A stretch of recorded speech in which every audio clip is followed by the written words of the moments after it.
પોરબંદરમાં વિશ્વ હિન્દુ પરિષદ અને બજરંગ દળ દ્વારા કલેક્ટરને આવેદનપત્ર પાઠવવામાં આવ્યું હતું. કલેક્ટર અને કમિશનરને પાઠવેલા આવેદનપત્રમાં ગાય માતાના મૃતદેહનો યોગ્ય નિકાલ કરવાની માંગ કરવામાં આવી છે. અન્યથા 15 દિવસ બાદ આંદોલન કરવાની પણ ચીમકી આપવામાં આવી છે.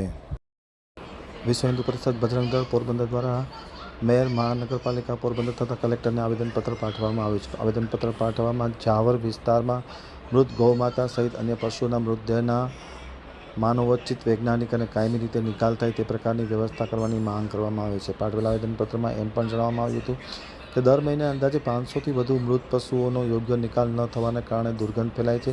ક્યાંક ને ક્યાંક પર્યાવરણ પ્રદૂષિત બને છે, ચેપીજન્ય રોગનું ભયસ્થાન ઊભું થાય છે અને સ્થાનિક નાગરિકોમાં આરોગ્યની ગંભીર અસર ઊભી થાય છે. આવી પરિસ્થિતિમાં ગૌમાતાના મૃતદેહને ખુલ્લામાં ફેંકવામાં આવતા કરોડો લોકોની ધાર્મિક લાગણીને ઠેસ પહોંચે. આવી પરિસ્થિતિમાં મહાનગરપાલિકા દ્વારા તેમનો યોગ્ય નિકાલ થાય તે પ્રકારની વ્યવસ્થા કરવા માટેની માંગ કરવામાં આવી છે. આગામી 15 દિવસમાં જો આ પ્રકારની નિકાલ નહીં થાય તો ના છૂટકે આંદોલન કરવાની વિશ્વ હિન્દુ પરિષદ અને બજરંગ દળને ફરજ પડશે.